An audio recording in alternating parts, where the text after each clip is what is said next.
Yang terhormat segenap para tamu Allah yang datang dari yang lumayan jauh dari 28 musola dan masjid yang bergabung di silaturahmi jamaah subuh beserta jamaahnya di pagi hari ini. Mudah-mudahan datangnya kita ke tempat Sakinah sebagai tuan rumah pada kesempatan pagi hari ini mudah-mudahan menjadi asbab Allah turunkan rahmat dan berkah untuk kita semuanya. Pertama, puji dan syukur kita panjatkan kehadirat Allah Subhanahu wa taala bahwa pada kesempatan ini sesuai agenda kita yang sudah ada di dalam jadwal bahwa pagi hari ini adalah bertempat di Masjid Sakinah. Mudah-mudahan sekali lagi atas daripada pengorbanan waktu yang Bapak-bapak sempatkan, tenaga, dan begitu juga para jamaah Masjid Sakinah telah memikirkan acara ini bisa berjalan selaku tuan rumah untuk menyambut daripada kehadiran jamaah sekalian, yaitu telah dikorbankan harta-hartanya. Mudah-mudahan Allah balas dengan balasan yang berlipat ganda. Salawat dan salam semoga tercurah limpahkan kepada baginda yang tercinta yang diikuti ialah Habibana Nabi Muhammad sallallahu alaihi wasallam dan keluarganya, sahabat dan pengikutnya. Mudah-mudahan kita semua mendapat syafaat nanti di hari kiamat. Hadirin yang dirahmati Allah, hanya satu saja yang disampaikan, yaitu kami menyambut dengan senang hati kepada jamaah sekalian yang mana telah hadir pada kesempatan pagi hari ini. Ini adalah merupakan satu kebanggaan bagi kami. Kenapa satu kebanggaan? Dengan demikian banyaknya jamaah yang hadir, ini adalah salah satu penghormatan bagi kami. Mudah-mudahan kehadiran Bapak-bapak sekalian di Masjid Sakinah ini membawa rahmat bagi kami, membawa keberkahan kepada kami, khususnya yaitu lingkungan kami. Kami beserta pengurus masjid, pengurus lingkungan, alhamdulillah di sini ada Bapak RW. Alhamdulillah selaku penggerak daripada kegiatan pada pagi hari ini, motivasi beliau Bapak KTP dan juga Bapak Anwar Abdullah, sehingga dengan waktu yang singkat kemarin kita musyawarah, alhamdulillah acara ini bisa berjalan sesuai apa yang kami persiapkan. Namun sekali lagi persiapan kami mungkin banyak kekurangannya, maka oleh sebab itu mohon dibukakan pintu maaf yang sebesar-besarnya. Hadirin yang dirahmati Allah, mungkin itu saja yang bisa disampaikan pada kesempatan sambutan kali ini. Mari kita sama-sama ikuti pengajian ini. Mudah-mudahan kita pulang mendapatkan ilmu yang bermanfaat. Akhirul kalam. Assalamualaikum warahmatullahi wabarakatuh. Waalaikumsalam warahmatullahi wabarakatuh.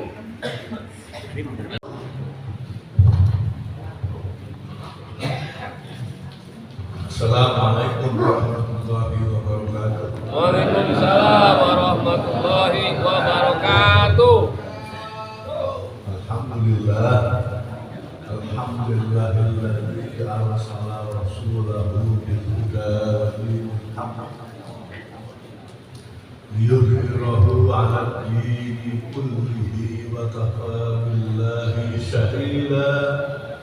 Asyhadu an la ilaha illallah wahdahu la syarika lah wa asyhadu anna sayyidana Muhammadan abduhu wa rasuluhu la nabiyya ba'dah. Allahumma shalli wa sallim wa barik ala sayyidina Muhammad Sallallahu alaihi wasallam. wa ala alihi wa sahbihi ajma'in. Amma ba'd. Para jamaah yang kami hormati dan dirahmati dan dimuliakan oleh Allah Subhanahu wa taala. Insyaallah, amin amin ya rabbal alamin. Para kiai, para asatidz dan sebagainya para pejabat baik pemerintahan maupun tokoh-tokoh masyarakat. Alhamdulillah pagi ini kita bisa berkumpul kembali dalam rangka pengajian dan sekaligus silaturahim di antara kita setiap 2 pekan sekali. Sudah beberapa waktu, beberapa bulan saya tampil di sini di Rosa, musolanya sana ya Abu Bakar. Kita bahas tentang gerak-gerik Yahudi di Palestina maupun di Yathrib. Yathrib di mana kita tahu bahwasanya nama daerah sebelum Madinah. Madinah dinamakan oleh Rasulullah sendiri karena apa? Karena yang tadinya masih perkampungan, akhirnya nambah penduduknya, tambah lagi kaum mukminin yang berhijrah dari Makkah ke Madinah. Akhirnya Rasulullah SAW membangun masyarakat, membangun peradaban baru di Yathrib dengan mengajak seluruh komponen masyarakat, komponen suku-suku, klan-klan yang ada di Yathrib. Jadi penduduk lokal di situ ada suku-suku Baduy, ada Aus, suku Aus, ada suku Khazraj, lalu juga di situ ada suku atau Bani Yahudi, yakni Bani Nadir, Bani Quraidah, Bani Qainuqa, dan ketiga-tiganya akhirnya ngajak berperang, bukannya Rasulullah beserta sahabat nyerang duluan atau mengajak berperang duluan, namun mereka lah para Yahudi yang memulai membuat huru-hara yang mengancam Rasulullah bersama para sahabat, mengejek-ejek dan seterusnya, dan menantang Rasulullah bersama sahabat. Tentunya hal ini tidak bisa dibiarkan, terlebih lagi karena sudah adanya perintah atau izin untuk berperang. Sebenarnya izin berperang itu dimulai di Madinah, gitu ya. Di Madinah menjelang perang Badar. Karena masyarakat Islam, yakni para muhajirin, lalu suku Aus dan suku Khazraj merasa terancam, maka Allah menurunkan ayat tentang berperang. Namun sebelum itu, karena pembahasannya ada 2 hal, yakni tentang sirah nabawiyah yang berkenaan dengan peperangan pada zaman Rasulullah SAW. Sebelum kita melanjutkan ke hal yang lebih mendalam, saya mohon izin, kita bisa sampai jam berapa ya Pak? Sampai jam 7:04.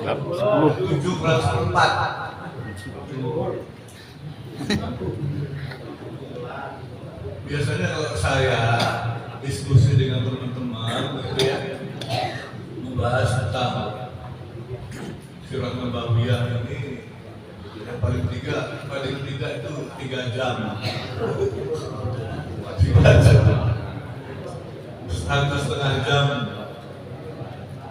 pengantar, 1,5 jam diskusi. Diskusi sharing gitu.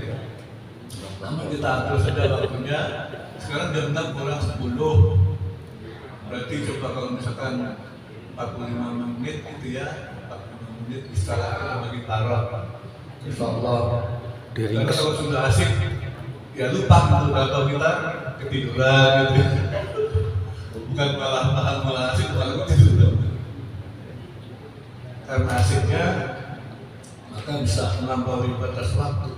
Kita lihat dari kata sirahnya sendiri. Sirah itu berasal dari kata asirah. Asirah. Artinya sebenarnya kisah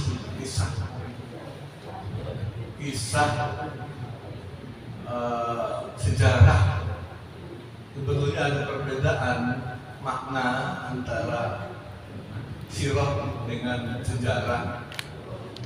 Kalau sirah itu misalkan Sirah Nabawiyah itu ya, kisah-kisah perjalanan Nabi Muhammad SAW. Di situ juga kita lihat di bawah itu ada tulisan sejarah tentang kehidupan Nabi Muhammad SAW. Walaupun setelah saya teliti gitu ya, saya baca pelajari bahasa makna sejarah, itu kelihatannya agak terlalu kaku. Sejarah itu lebih umum gitu ya, dan poin-poinnya aja gitu, nggak terlalu mendetail. Tapi kalau sirah itu membahas lebih mendetail. Kalau sirah Nabawiyah, sejarah yang lebih mendetail, lengkap tentang kehidupan Nabi Muhammad SAW. Jadi bagaimana sikap sehari-harinya, kehidupan sehari-hari, menceritakan dari sejak lahir terus sampai dengan wafat. Peristiwa-peristiwa digambarkan secara mendetail gitu. Namun kalau sejarah dia hanya membahas peristiwa-peristiwa penting saja gitu. Tidak mendetail seperti sirah. Namanya juga sejarah, asal kata dari bahasa Arab asyajarah pohon gitu ya, pohon asyajarah pohon, lalu bercabang. Ada peristiwa ini tahun berapa, tentang apa, ada peristiwa ini ada cabangnya tahun berapa, tentang apa, kejadian apa, terus seperti pohon sejarah pohon. Tapi kalau sirah lebih tepat, kalau kita ambil istilah kita istilahkan sekarang adalah biografi.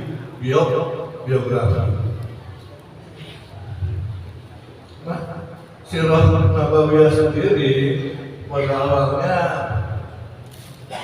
digali oleh sejarawan Muslim yang pertama itu tahun 85 Hijriah atau 704 Masehi. Beliau tinggal wafat tahun 151 Hijriah bertepatan dengan 728 Masehi. Inilah beliau yang pertama kali menulis sirah Rasulullah SAW yang cukup komprehensif. Namun belakangan ini ada kitab sirah yang begitu lebih lengkap, Jumlah halamannya hampir 600 halaman. Membahas secara ilmiah, benar-benar ilmiah, dinukil dari sini, jadi sumber pustakanya ini bagus, perpustakaannya lebih sahih. Secara lengkap kehidupan Nabi Muhammad, ini judulnya Ar-Rahim Al-Maktub Surah Nabawiyah, yakni disusun oleh Syekh Sofiur Rahman Al-Mubarak Furi, itu hampir 600 halaman bukunya ini. Saya belum baca semua, namun lebih dari separuh sudah saya baca.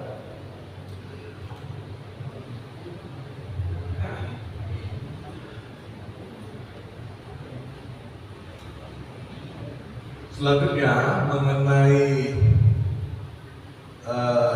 perintah berperang, kan itu ketika di Madinah ya, sebelum perang Badar, jadi tahun 2 Hijriah. Kalau di Makkah itu belum ada izin untuk berperang, maksudnya berperang dengan senjata, tapi sudah ada perintah Allah untuk berjihad, itu di Mekah. Berjihad dalam artian menegakkan kebenaran, sudah ada. Dan juga ayat-ayat Al-Quran juga yang membicarakan tentang berperang juga ada, seperti Quran surah Ar-Rum. Ar-Rum itu surah yang ke-30. Bismillahirrahmanirrahim. Alif Lam Mim. Ghulibatir Rum fi adanal ardi wa hum min ba'di ghalabihim sayaghlibun fi bid'i sinin billahil amru min qablu wa min ba'du wa yawma idzi yafrahul mu'minun binasrillah yang suruh mayyasha wa huwal azizur rahim. Itu ayat 1 sampai 5. Itu Allah menceritakan, ngasih tahu kepada kaum mukminin bahwasanya baru saja terjadi perang antara kerajaan Romawi dengan kerajaan Persia. Pada saat itu kan dua raksasa negara adidaya pada saat Rasulullah ada. Dua kerajaan itulah yang ada di dunia terbesar adidaya. Kalau sekarang barangkali Amerika dan Rusia, sama sekarang China. Nah, kedua kerajaan ini selalu berperang. Tahun ini perang, menang Romawi, tahun berikutnya atau 3 tahun berikutnya perang lagi, Romawi kalah, Persia menang. Nah, pada saat di Mekah itu, apa namanya, kaum mukmin yang ada di Mekah sebelum hijrah ke Madinah, Romawi Rum, makanya nama suratnya Quran surah Ar-Rum. Rum artinya Romawi. Pada saat itu kalah dengan kerajaan Islam itu Persia. Persia itu antara Irak dan Iran gitu ya, kita itu. Kalau Romawi Rum, ada Romawi Barat, Romawi Timur. Kalau Romawi Timur itu pusatnya di Bizantium, namanya kerajaan Bizantium gitu di Asia itu. Pusatnya di mana? Di yang sekarang namanya kota Istanbul, Turki, pusatnya untuk Romawi Timur. Mereka pada saat itu agamanya Nasrani. Nah, sedangkan di Persia itu agamanya menyembah api, gitu kan ya. Api bukan dia agama dari langit, menyembah berhala api. pada saat itu kaum muslimin, mukminin itu condong karena tidak ada apa ya, perasaan gitu ya, saling mendukung tim gitu. Kalau ada sepak bola kita pasti juga akan mendukung siapa. Nah, kaum mukminin itu mendukung, mengharapkan bangsa Romawi menang dibanding dengan Persia. Karena apa? Karena agamanya kan masih serumpun dari Allah Subhanahu wa taala. Agama dari langit gitu kan. Kalau Persia itu nyembah api gitu. Kebenaran. Namun sayang Romawi kalah. Makanya bagaimana supaya kaum mukminin yang jumlahnya masih sedikit itu tenang hatinya, maka Allah menurunkan wahyu surah Ar-Rum. Gulibatir Rum, gulibat itu fil madhi sudah terjadi, telah dikalahkan Rum, gulibatir Rum fi adnal ardi, di negeri yang terdekat. Di negeri yang terdekat dari Mekah itu adalah Syam itu. Ya, karena Syam pada saat itu masih di bawah jajahan Romawi. Fi adnal ardi wa hum min ba'di, namun setelahnya mim ba'di, mereka itu golabihim saya ribut, memenangkan peperangan. Saya ribut. Ini film mudhari. Allah sudah menjanjikan dan sudah memberitahu kepada kaum mukminin bahwasanya nanti dalam beberapa tahun lagi, jangan takut, jangan khawatir, jangan sedih. Kerajaan Romawi akan memenangkan pertarungan, akan memenangkan peperangan, dan akan terjadi perang lagi bersama musuh yang sama, yakni Persia. Fi bid'i sinin, dalam beberapa tahun yang akan datang. Bid'i itu dalam bahasa Arab artinya antara 3 tahun sampai 9 tahun. Apakah itu lebih jadi? Namanya Al-Quran tidak ada keraguan dalamnya. La raiba fihi hudalil muttaqin. Ya udah pasti akan terjadi. Allah sudah mengatakan iya. Ini benar. Kira-kira sekitar tahun 2 Hijriah terjadi peperangan lagi antara Romawi dan Persia, dimenangkan oleh Romawi. Maka di sini dilahil amru min qablu wa min ba'du wa yawma idzi yafrahul mu'minun. Ketika Romawi menang, yafrahul mu'minun, orang-orang mukmin senang, gembira. Kenapa? Karena pertolongan Allah binasril lah.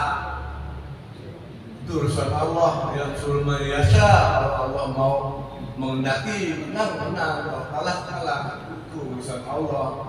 Billahil amru min qablu min ba'du wa yawma yujabul mu'minun binasrillah yang suruh mayasya wa huwal Azizur Rahim, karena Allah itu adalah Aziz yang Maha Perkasa dan Ar-Rahim yang Maha Penyayang. Telah diizinkan berperang bagi orang-orang yang diperangi karena sesungguhnya mereka telah dianiaya. Kalau kita dianiaya, artinya kita juga berhak untuk mempertahankan diri, membela diri. Kalau misalnya istri kita dianiaya orang, masa kita diam saja? Makanya dalam hal ini misalkan kita diancam nyawa kita mau dibunuh, kita tidak boleh diam saja. Pada saat itu juga kaum mukminin termasuk Rasulullah diancam mau dibunuh, mau diperangi, mau dimusnahkan,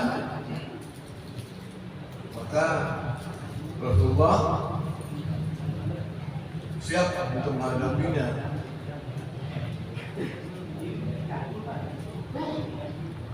Yang penting-penting saja dulu.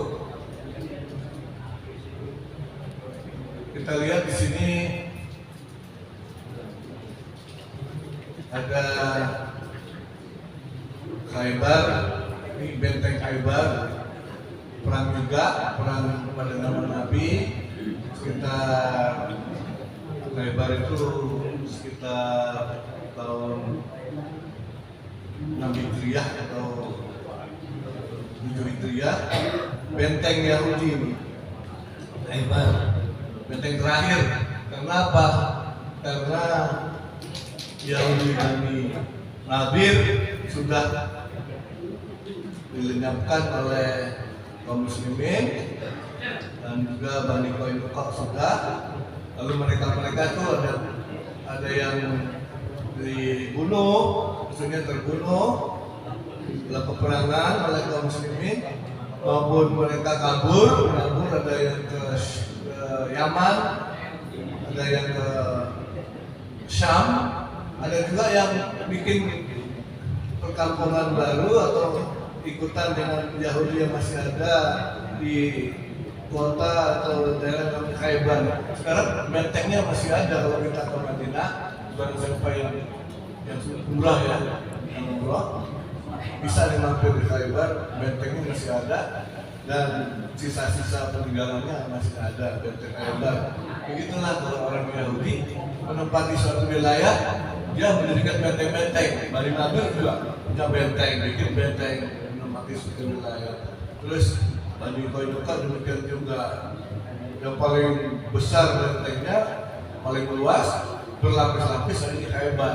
Tapi akhirnya Allah menentukan lain, bahwa mereka juga akan dikalahkan oleh kaum mukminin. Walaupun sebenarnya pasukan muslim nggak begitu banyak. Kalau Allah menghendaki menang, ya menang. Gitu.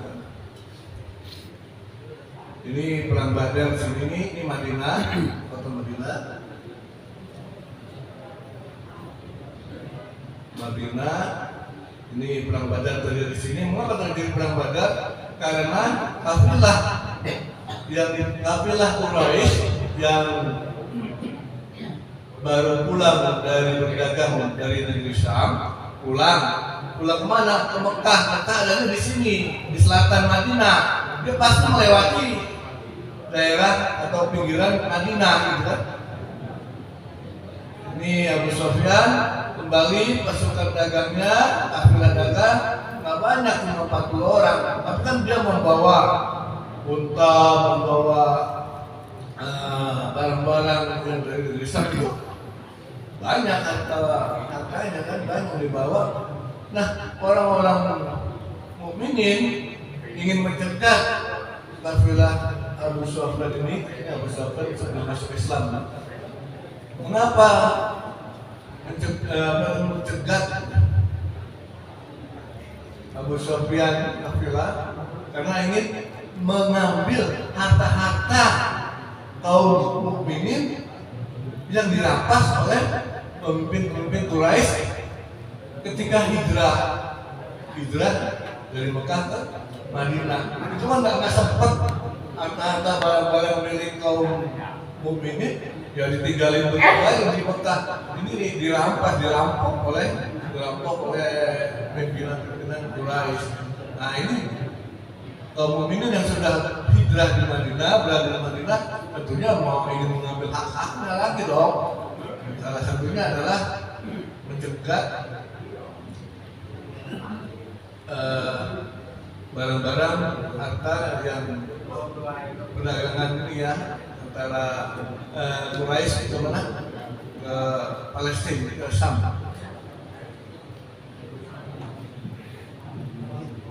Kita lihat sini perang Badar.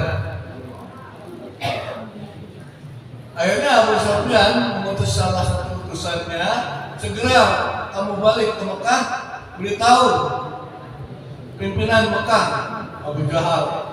Mengapa disebut Abu Jahal? Jahal itu artinya kan bodoh. bodoh kalau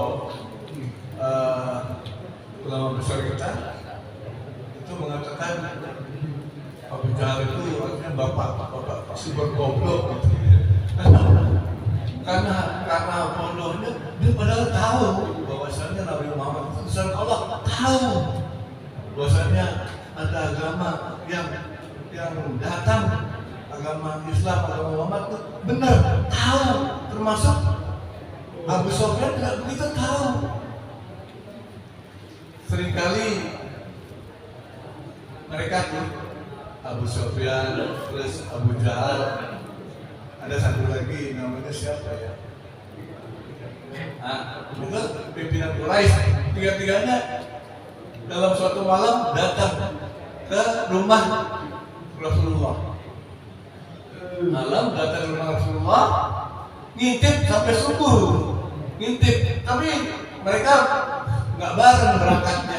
Abu Sufyan, Abu Jahal, satu lagi saya lupa namanya, nggak tahu. Tiga orang ini tidak saling tahu ngintip apa yang dibicarakan di rumah Rasulullah. Oh, ternyata Rasulullah membaca Al-Quran dan sebagainya. Dalam hatinya, oh bagus ya. Nah, pas mau pulang, papasan. Ada Abu Jahal. Ada siapa tuh Abu Sufyan. Ngapain kalian di sini? Enggak, saya cuma intip-intip aja, saya cuma apa namanya? Bidik lah. Gimana? Kata Abu Jahal kepada Abu Sufyan, gimana? Tentang ajaran Muhammad. Iya, sebetulnya bagus. Mereka sudah mengatakan gitu. Tapi Abu Jahal bilang,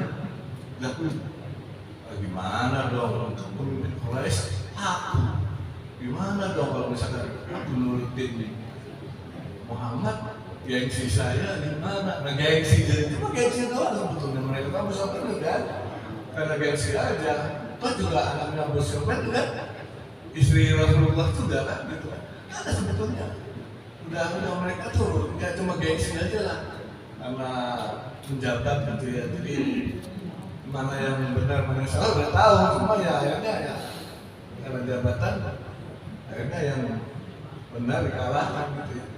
Ini pertempuran Badar, pasukan Muslim 315 orang, pasukan musyrikin Quraisy 1000-an orang.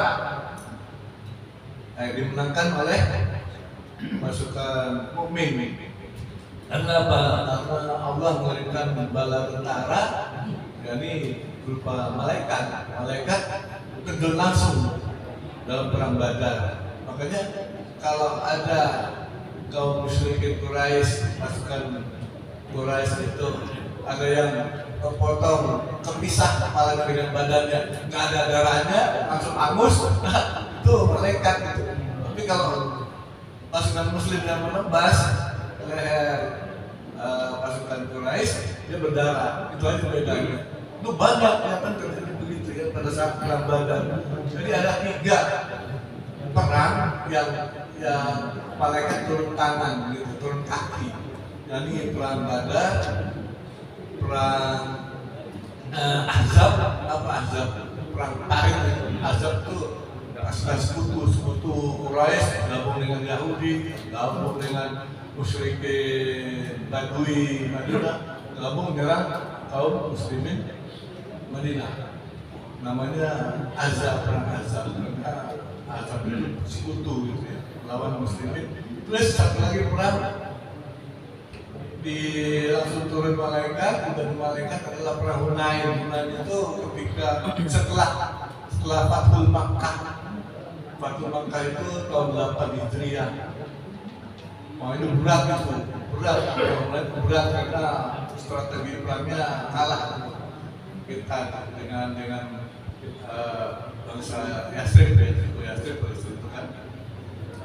Namun ya ditolong oleh Allah dengan pasukan malaikat lagi yang biasa berkorban. Akhirnya dimenangkan oleh kaum muslimin. Ini perang Uhud. Pasukan 3.000 tentara dengan pasukan Muslim 1.000-an. Ini Jabal Uhud, bagi yang sudah haji umrah, saya yakin udah pernah kesana, insya Allah. Akhirnya pada saat perang Uhud itu pasukan mukminin kalah karena apa? Karena tergiur dengan kata rampasan perang. Ya kan kalau orang dalam peperangan kalah, dia segera melarikan diri, nggak sempat membawa hartanya yang dibawa. Kalau perang kan berminggu-minggu, berbulan-bulan, bawa persediaan yang banyak. Unta dibawa misalkan 3 ekor per orang, ada bawa kambing untuk diperah susunya, untuk persediaan bekalan makanan banyak gitu ya.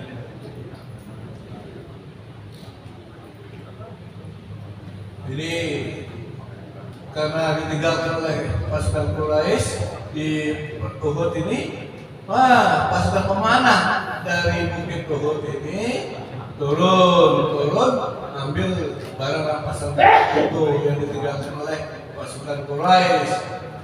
Karena tergiur, padahal dia nggak tahu bahwasanya Khalid bin Walid, panglima perang dari Quraisy, salah satu panglima perang, dia naik pasukan berkuda kan, muter Jabal Uhud, muter dan siap menyerang, akhirnya menyerang kaum pasukan Muslim ini. Babak belur lah. Rasulullah juga akhirnya menyembunyikan diri, dibawa oleh sahabat ke Bukit Uhud untuk berlindung. Ada juga luka-luka beliau juga. Karena apa? Ini juga pembelajaran bagi kita bahwasanya jangan hubud dunia dan harta langsung apa namanya ya, kita tidak sadarkan diri lalu kita ambil saja. Ini mana nih? Perang Khandaq, perang Ahzab. Khandaq itu artinya parit. Parit ini panjang 5 kilo lebih ini. Mengelilingi kota Madinah. Kota Madinah ini parit. Siapa pengusul dari pembuatan parit ini? Usulannya diperoleh dari Salman Al-Farisi. Salman Al-Farisi itu orang Farisi, Persia.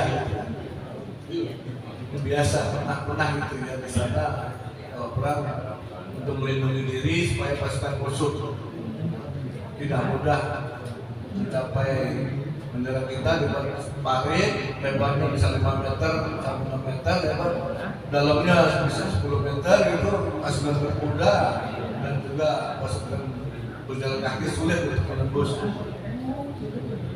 Akhirnya Al-Ahzab ini, perang Ahzab ini digunakan juga oleh kaum muslimin. Ini sebagai pengantar saja, barangkali bisa kita diskusikan lebih lanjut ya. Ini perang Mu'tah, wah ini berat lagi. Ini sudah pasukan muslim sudah hebat, bisa dan berani masuk ke wilayah Romawi lewat dari Tabuk. Ini masih Yordania gitu ya.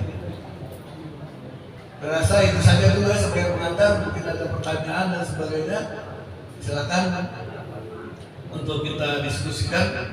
Saya sebetulnya masih tahap belajar dulu, karena namanya Sirah Nabawiyah ini banyak perpustakaannya banyak.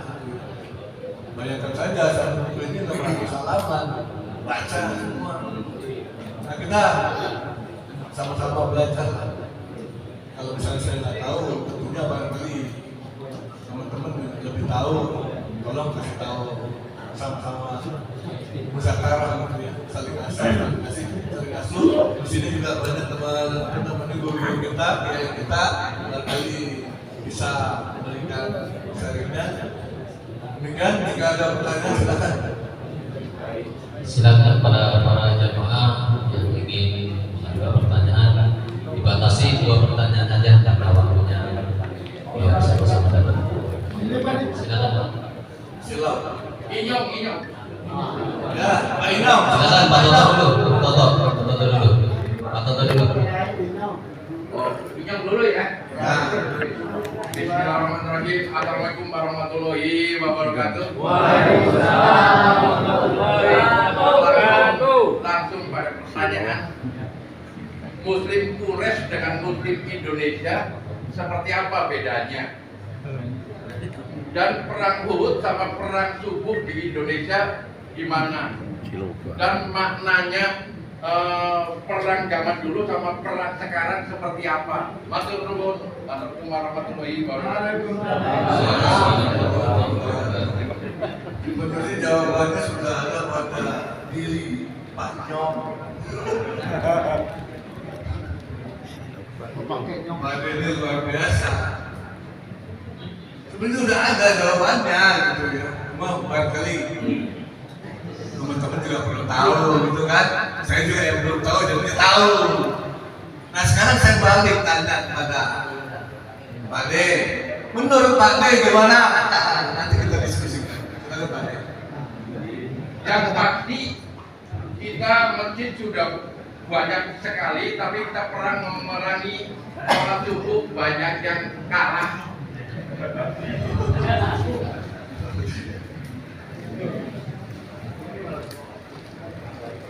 Baiklah, ada pertanyaan lain? Ya, silakan. Baik. Assalamualaikum warahmatullahi wabarakatuh.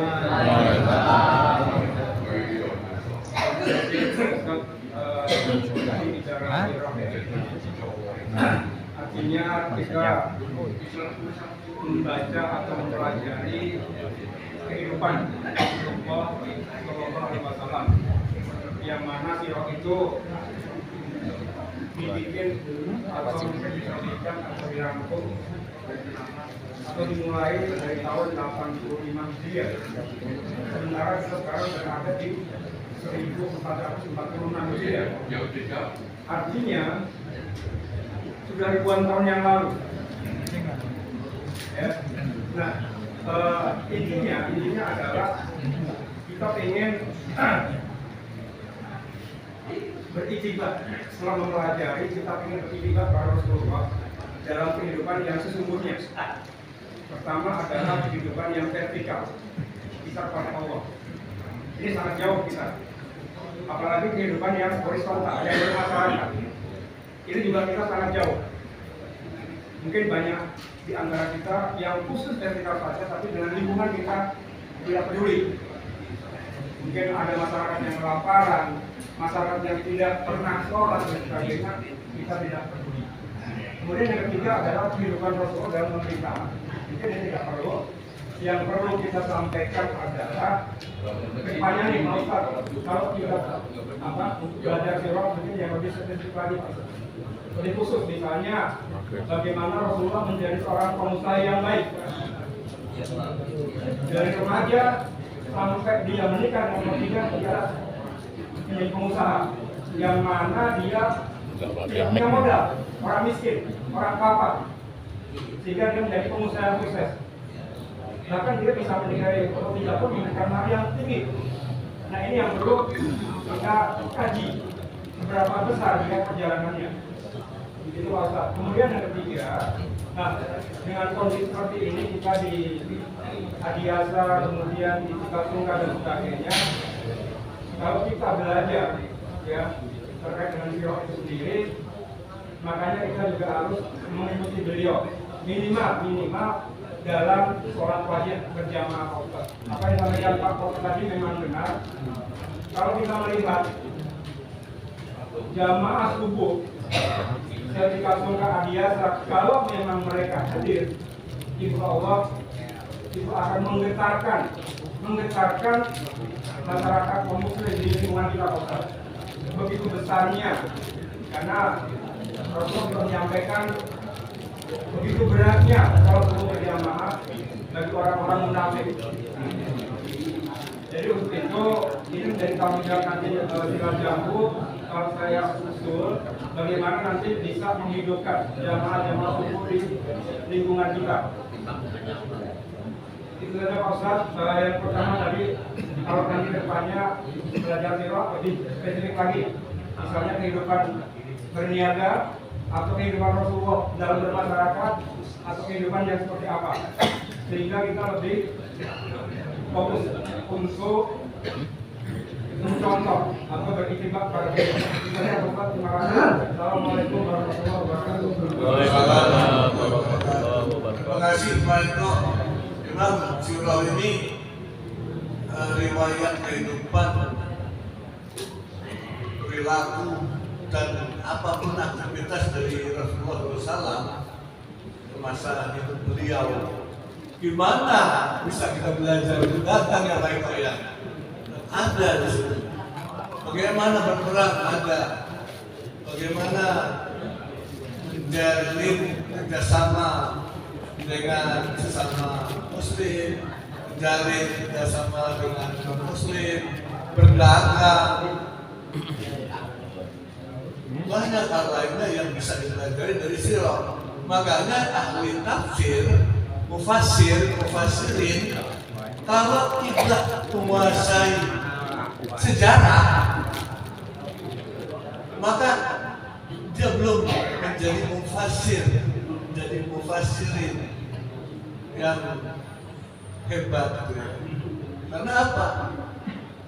Menafsirkan ayat Al-Quran, kalau nggak tahu asbabun nuzul gimana kan gitu. Tahu dulu kejadian-kejadiannya bisa dilihat dari mana? Intinya dari sirah, dari sejarah. Demikian. Terima kasih Pak Eko. Nanti kita bahas satu persatu, barangkali lain kali apa tentang perdagangan sesuai dengan sunnah. Masjid nggak boleh dagang. Kita berjuang ya, Pak Deno. Insyaallah kita doakanlah kita berupaya keras supaya jamaah subuh bisa bertambah gitu ya.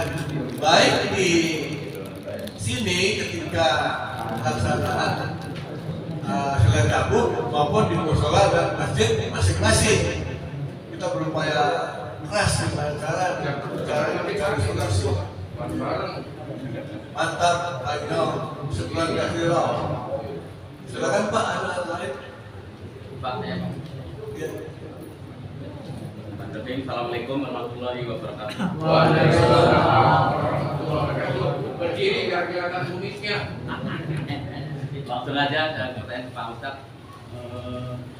Sekarang ini masih adakah komunitas Yahudi yang tinggal di Mekah atau Madinah Pak? Sekarang ini Pak.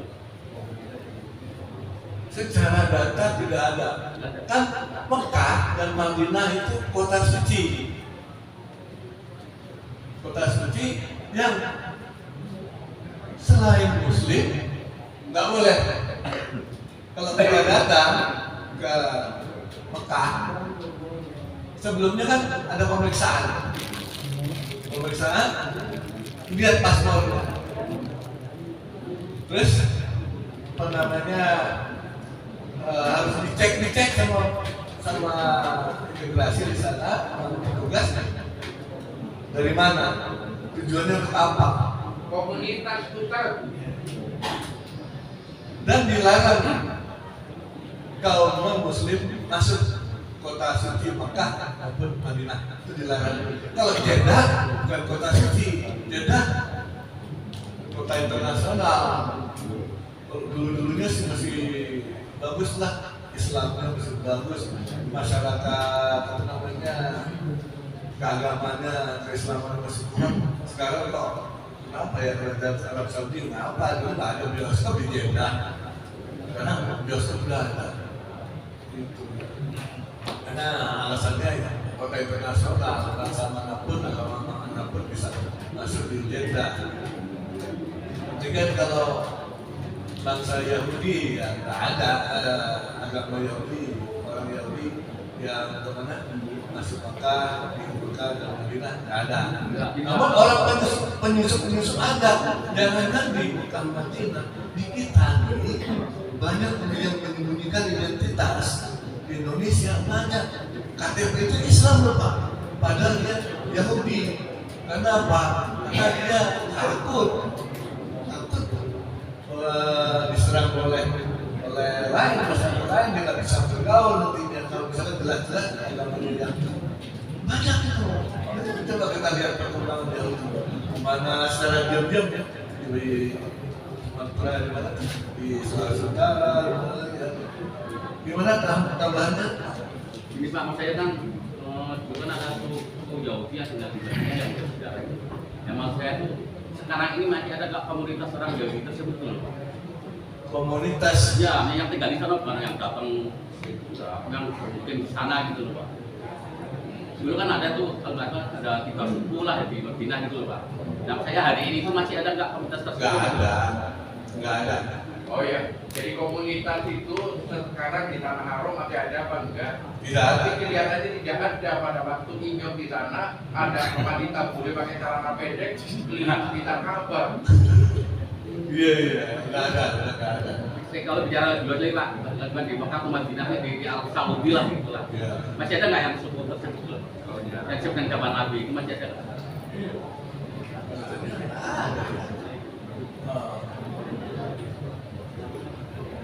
Di Arab Saudi Ya, di negara Arab Saudi masih ada nggak suku tersebut? Tinggal di mana?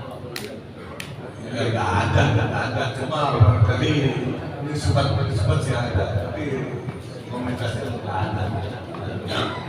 Demikian Pak ya. Saya rasa aku sekian dulu deh. Karena ada acara lainnya dari pengurus. Mohon maaf jika ada kekurangan kita bisa nanti berzakarah lagi, koordinasi saling masuk. Jika ada hal yang perlu ditanyakan atau hal-hal yang perlu kita diskusikan, silakan. Saya insya Allah 24 jam bisa melayani bapak saudara-saudara, bisa saling asuh, melahirkan hidayah. Wassalamualaikum warahmatullahi wabarakatuh. Waalaikumsalam warahmatullahi wabarakatuh.